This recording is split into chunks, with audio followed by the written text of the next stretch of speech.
Hey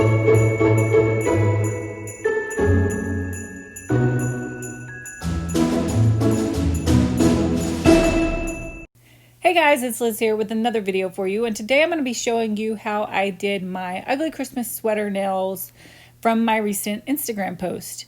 So this is the swatch that I kind of practiced some designs that I was thinking about doing, but I ended up changing it up just because of my nail shape wouldn't allow me to do quite as much as I did on the swatch. So I'm going to be using these Hangry Dip colors. The Blue-tiful and Christmas sweater are kind of just for decorations, and but I'm using this sugar maple color, which is kind of a light red color. It's not their bright or true red color.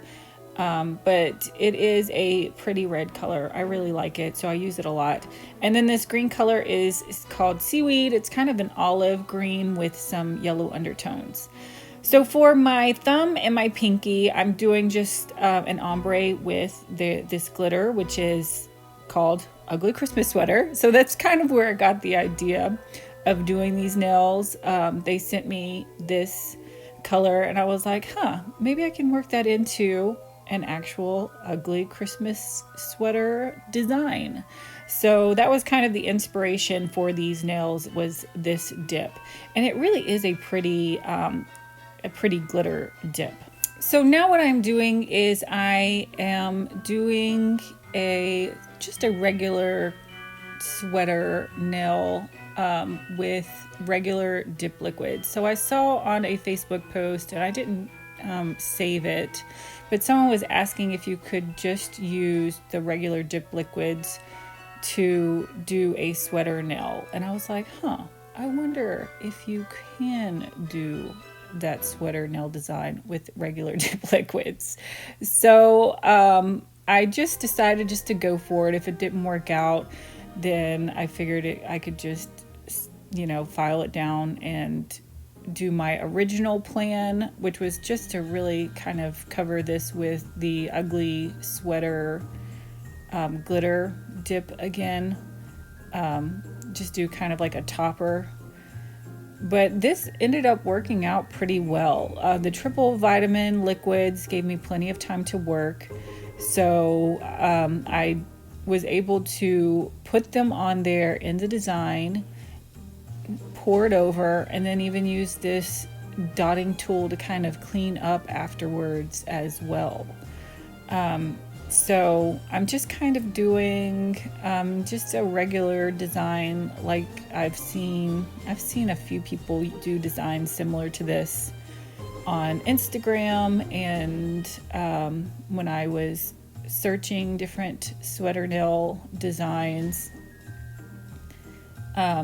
So just kind of a traditional sweater nail type design.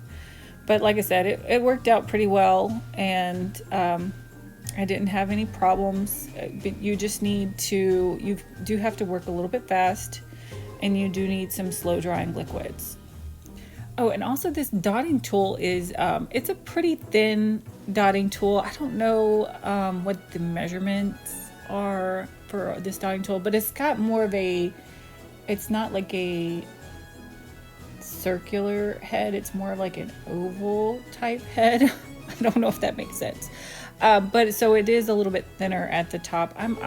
It came in a set, and I'll try and find that, or I'll try and figure out what size it is so I can post that in the description for you. So I did notice that this one little spot was bothering me. I get bothered by lots of little things. So I just took my Bonafide crystal nail file and just used the end of that just to kind of clean that up a little bit. But other than that, it didn't really need any filing or fixing after I was finished with the design. So once you finish with the design, you just want to activate it, and then you are done. You don't need to top coat it or anything like that. I just left it plain. And I did actually go back and try to do a matte top coat, and I lost a lot of the definition. So I wouldn't really recommend like a gel top coat anyway. Maybe a like regular polish, matte polish top coat might work. But so here I'm just showing you, before I start my sweater nail design on, well, any of my fingers, even the one that I just did, I did file and buff. You know, you want to shape and buff any imperfections that you have, because once you get that design on there, you can't do any filing and buffing.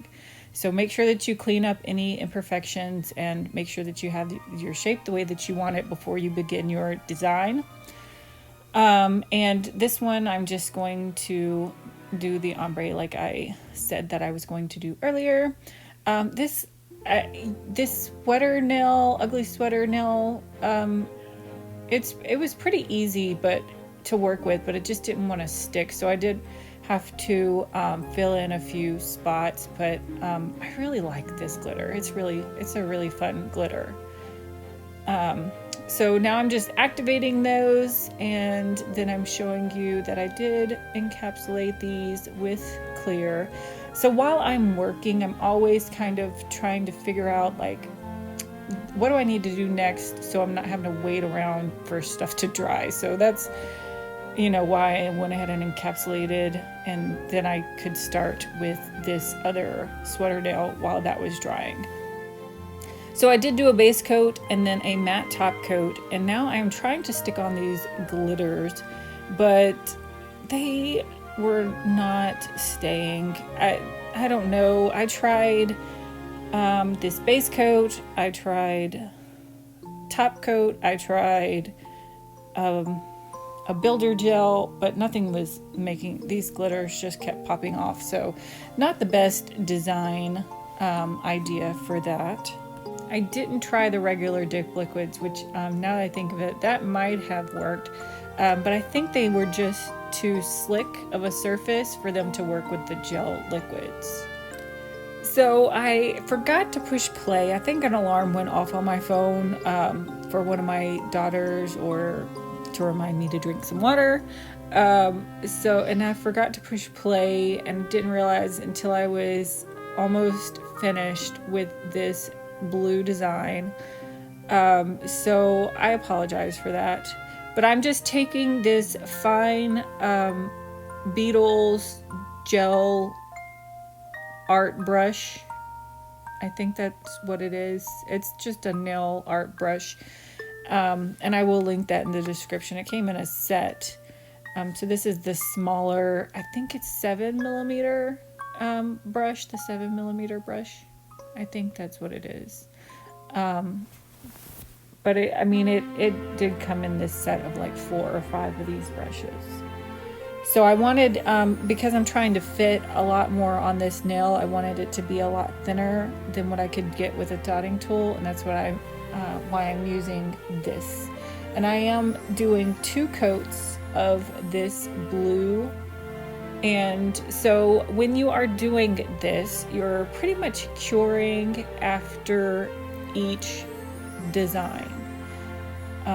So the reason that you want to cure before you move on is you don't want to mess up anything that you're doing, especially something like this, very intricate design. You don't want to get halfway through it and then mess something up and have to start completely over. So I cure with my lamp and these gel polishes, it's about a 30-second cure. You can do a flash cure, but because I'm brushing off these dip liquids or the dip powders as well after each cure, and right here I'm getting all that blue powder off with an alcohol wipe. So to be able to do that, you want to make sure that you do like a full cure. So 30, maybe even 60 seconds if you're doing an alcohol wipe after that, to make sure that it stays. So here I'm trying to fix some of those glitters that already fell off while I was brushing it off. So now I am drawing a Christmas tree pattern. So the pattern that I'm using is, and this, I used to teach art, so this is how I would teach my students to draw just a simple tree. So you start with a rectangle, then you're going to draw a triangle over that, and then another triangle over that, and then another triangle over that, getting progressively a little bit smaller as you go up. And so when you think of things in shapes, instead of how does this tree going to look like overall, if you just think of how these shapes kind of build on top of each other, then that helps you with anything that you're drawing. That is going to help you to draw that object. So again, I am just drawing that on there, pouring over the powder, and then curing it for about 30 to 60 seconds. That may have been a 60-second cure there, because now I'm wiping it with alcohol. I wanted to see exactly what it looked like to make sure that it looked okay. And then I'm going to use the dotting tool to go over it. I felt like the dotting tool, I could grab a lot more of the liquid, and so that's why I decided to do the dotting tool. I'm trying to stay inside the lines that I've already created, and just really build up that powder a little bit more, since that was the biggest part or the focal point of this design. I wanted to make sure that it got a lot of powder on there and it really stood out. So I am finishing this up with Double Dips Enchanted, which is a beautiful shimmery white color. And I'm drawing these little hearts. And again, I'm breaking it down into 2 parts. So I'm starting with a dot, and then I'm dragging that dot to a point. So it's almost like little teardrops, 2 little teardrops that I'm using to create this heart shape. And while I am doing this, I'm doing a dot and I'm dragging it. And as I'm dragging it, I'm also kind of lifting up and kind of varying my pressure. So when I'm doing the dot, I have a lot of pressure. And then as I go away from that dot, I'm kind of dragging my dotting tool up as well, if that makes sense, to create this teardrop. So I'm finishing up my design just with some dots, using the same Enchanted from Double Dip, just to kind of fill it in some more and give it a bit more of a design around there, kind of make it look almost like snow falling. And I am doing a second coat for those hearts as well. So hopefully you have enjoyed this video as much as I have enjoyed making it for you. And if you end up using any of these tips and tricks that I have showed you here today, please make sure that you tag me in it so I can see what you are creating. I really enjoy making these videos for you, and it would help me out a lot if you would like and subscribe to my channel so I can continue to make videos for you. If you do purchase any of the products that I've used here today, please make sure that you use my links, because that helps support me as well. So this is the finished mani, and I also like to finish off all of my manis with a good cuticle oil. I love Bliss Kiss, and now they sell it in Amazon, which I just love. So I will link those in the description as well. This Bliss Kiss, I don't know what it has in it, but it really does help to heal your cuticles really quickly. So any irritation that I have around my cuticles, any dryness, it helps out really quickly with all of that, and that's why I just love it so much. So these are some more pictures of the finished mani, and I do have some up on my Instagram, so if you're not following me on Instagram, please make sure that you go check me out and follow me there. And as always, thank you so much for watching.